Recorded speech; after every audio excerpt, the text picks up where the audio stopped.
Rapaziada, se liga só na jantada que o Neto deu no Renato Gaúcho em favor do Flamengo, hein? Ele disse o seguinte: Renato Gaúcho foi covarde ao enfrentar o Flamengo. Se liga só no que o palmeirense Neto disse dessa partida e principalmente do Fluminense de Renato Gaúcho. Se liga. O jogo do Palmeiras teve também a partida lá do Flamengo e Fluminense. E aí eu peguei um trechinho do Renato Gaúcho, da coletiva dele, para colocar aqui para vocês. Olha só o que Renato Gaúcho falou, tá? Todos os clubes que ficaram no Brasil tiveram férias. A gente vem no tiroteio. Não tem como colocar a mesma equipe a cada 3 dias. Clubes que não viajaram estão poupando. Aí você vê se eu estou certo ou errado. Você tá errado. Ah, não tem como colocar a mesma equipe a cada 3 dias. Tem como sim, ué. Pô. Ué. Não tem como colocar a mesma equipe a cada 3 dias? A gente faz isso todo ano. Eu já vi o ano que o Fluminense tava só com um jogador 40 a mais e foi campeão da Libertadores, colocando a mesma equipe a cada 3 dias, brigando ali em Brasileiro, brigando ali em Copa do Brasil e ainda fazendo Libertadores no paralelo. E a mesma equipe vinha em campo. A gente faz isso todo ano. Acho que você tá certo quando você fala que algumas equipes descansaram. Isso é verdade. O Cruzeiro, por exemplo. Ah, o Cruzeiro não tem um elenco, tem uma equipe. Sim, mas eles descansaram. Então, beleza. Só que ontem vocês jogaram contra um adversário que também estava no Mundial. Que, inclusive, tava com 4 desfalques. Pra vocês terem uma ideia, ontem o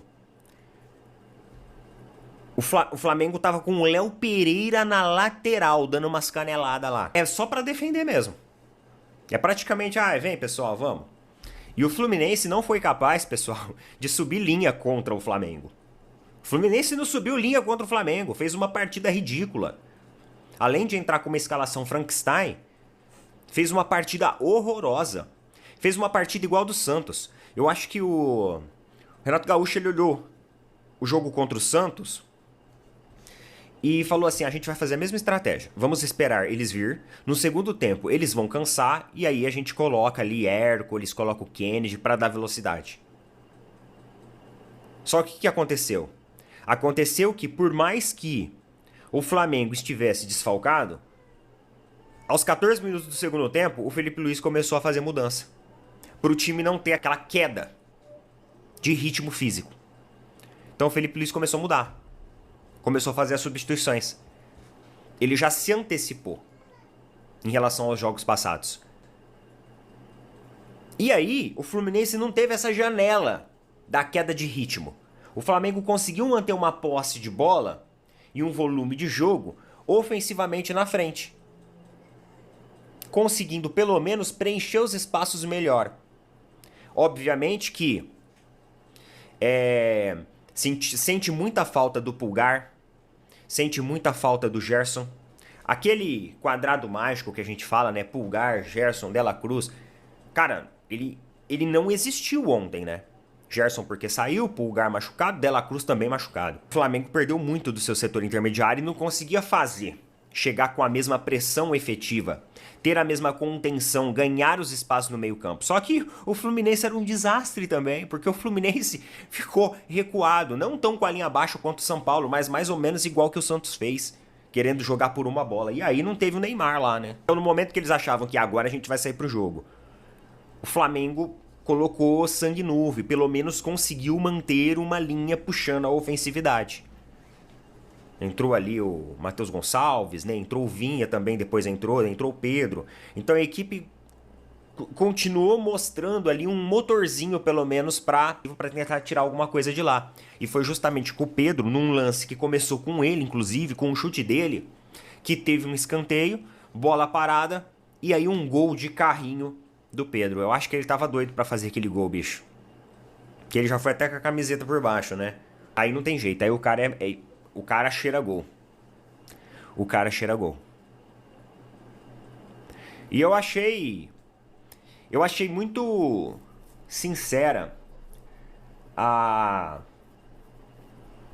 a entrevista do Pedro depois do jogo. Ele falou sobre a situação ali do vazamento da informação de negociação, que teria abalado ele e tudo mais. Ele falou sobre tudo que aconteceu. Foi cumprimentado depois por todos os colegas ali, todo mundo indo para cumprimentar ele. Foi colocado um ponto final nisso. Acho que a partir de agora acabou. Felipe Luiz vibrou muito com o gol dele. Inclusive falou em coletiva sobre isso.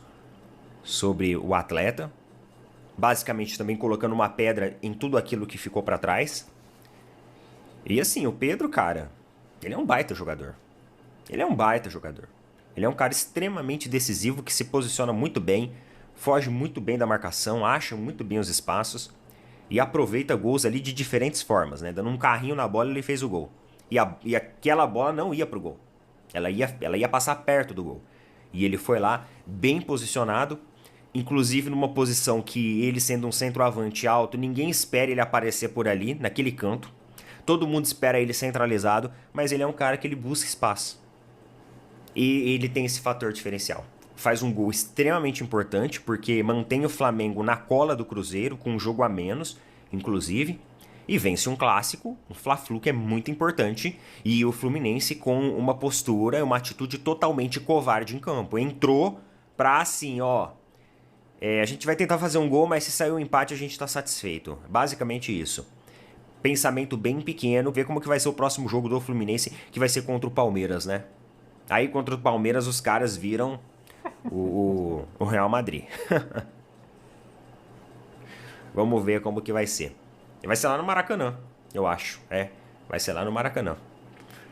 Mas é isso, pessoal. É isso aí, rapaziada. Cara, eu tô vendo o Neto falar aqui, né, do Pedro, que o Pedro botou uma pedra final nesse assunto. Felipe Luiz também botou uma pedra final nesse assunto. Aí eu tô, né, pensando aqui, tentando entrar dentro da cabeça dele, né? Ou seja, botou uma pedra final, não dá mais pro Pedro ir para lugar nenhum, né? Nem pro Palmeiras, né? Então, assim, inclusive o Pedro nessa entrevista, ele disse o seguinte: vamos seguir porque tem muitas coisas para acontecer aqui no Flamengo. Ou seja, ele, pelo menos nessa entrevista aí, deu a entender que vai continuar no Flamengo.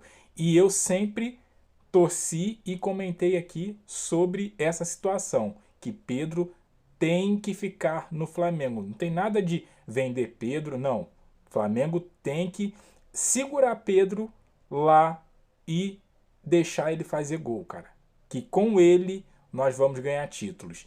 Em relação ao comentário do Neto, eu concordo com ele em partes. Concordo que o Fluminense ele foi covarde, sim, né? Assim como a grande maioria dos times vão vir jogar com o Flamengo assim, né? Foi assim com o São Paulo, com o Santos e com o Fluminense. O Santos, né? O Flamengo, cara, enfim, nem vou falar do jogo contra o Santos, não. Mas esse jogo contra o Fluminense, cara, eu concordo com o Neto em parte, porque o Fluminense se retrancou, baixou as linhas realmente, como o Neto disse. Só que um time que quer ser campeão brasileiro, ele não pode ter a postura que o Flamengo teve. Toca pro lado, toca para trás. Toca pro lado, toca para trás. Cara, tem que arrumar um jeito de quebrar as linhas. Tem que arrumar um jeito de chutar a gol. Tem que arrumar um jeito de chutar, não só a gol, mas dentro do gol. Chutar a gol qualquer um vai chutar. Chutar para fora, para cima. Mas tem que chutar lá dentro. Como eu falei em outros vídeos, se o goleiro vai pegar ou não, aí é outra história. Tu tem que acertar no alvo, cara. Acertar no alvo. E é coisa que o Flamengo não tem feito já há um bom tempo, desde que começou a temporada. Então, o Felipe Luiz tem que corrigir isso. Urgentemente. Urgentemente. Ó, deixe seu comentário. Seu comentário aqui é importante. Deixa sua opinião. Aquele like que fortalece. Se inscreva, compartilha. E eu fico por aqui. Até a próxima. Valeu!